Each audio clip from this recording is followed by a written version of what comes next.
1017 FM, 710 Keel. Robert and Aaron in the morning. Robert is out. Council Vice Chair LeVette Fuller is graciously in studio.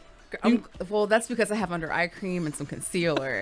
Can you hang out till 9? Yeah. Very cool. Okay, you're on the audit committee of the city council. A couple of the TV stations reported, I think, Friday that the internal auditor of the city has requested information about the mayor's alleged traffic stops. Right. And that audit was requested by a member of that committee. Correct. Was that you? No, it was not me. Okay.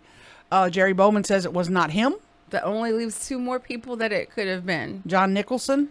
Or Grayson Butcher. John Nicholson's joining us at 8:10. Yeah. We'll ask him. I mean, that's not our topic of our discussion. So if we eliminate him, then at least you with Grayson. Then we'll know. These rumors have been surfacing for better than a month, more than that, that the mayor was stopped by police in April and then stopped again in July. One or both of them allegedly involving drunk driving. What can you tell us anything? Have you seen the reports? Have you asked for the reports? I saw the request for information that went out from the internal auditor, and I think there's been some response, but they weren't sure that it was as conclusive as they had expected. And one of the things that was requested was to interview certain officers, and that hasn't happened yet. Outside of that, I think this is just a matter of when so many people are so suspicious about something, there comes a point when you're distracted from getting anything else done because it's all anyone wants to talk about. And so you do have a responsibility to just at least ask. And that is the appropriate committee. Well, because the internal auditor doesn't just count dollars.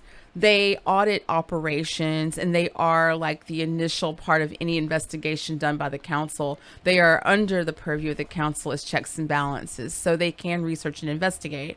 So that's the right thing to do, is say, will you look into this? And then either that puts an end to it, or they find that there's more things that they need to look into.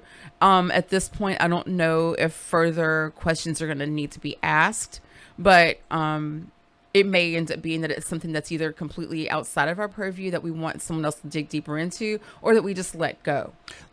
I have one big issue with this, and Ruben, we may have to drop your money if we go too long here, because this is important for me. The April 5th stop, the mayor admits to.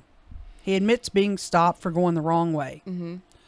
But in my public records request, and in all the other media's public records request, no report of that stop exists, we're told.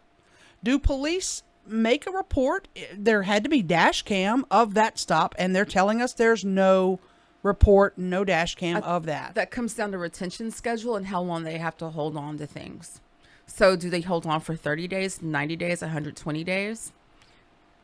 But a report should be forever. I mean, shouldn't that be there forever? But do they not make a report on every time they pull a car over?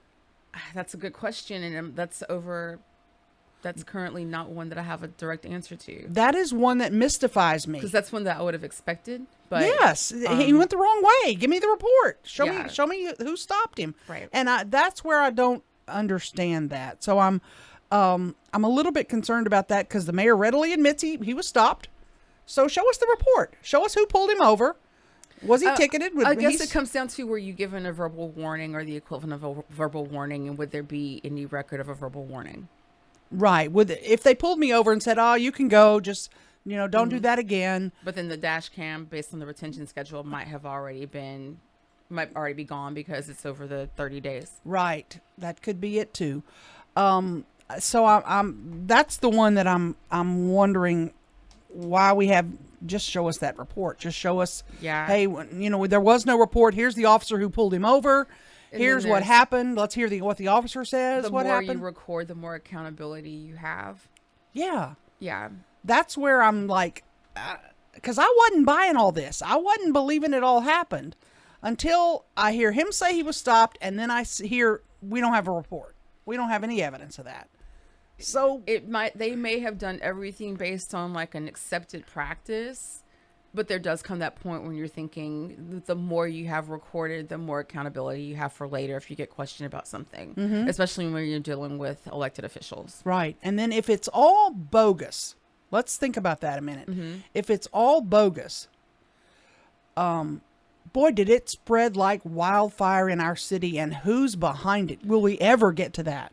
Yeah, I think that,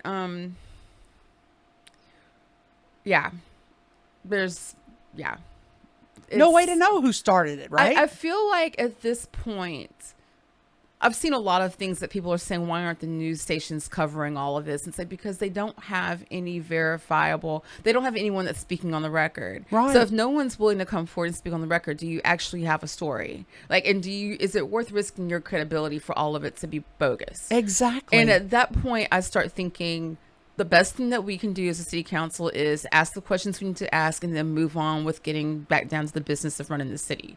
Because there's a whole city out there that's trying to break into tiny little pieces, and we need to stay on top of that. Yeah, we need to talk more about that when we get back. Right here, 101.7 FM, 710 Keel.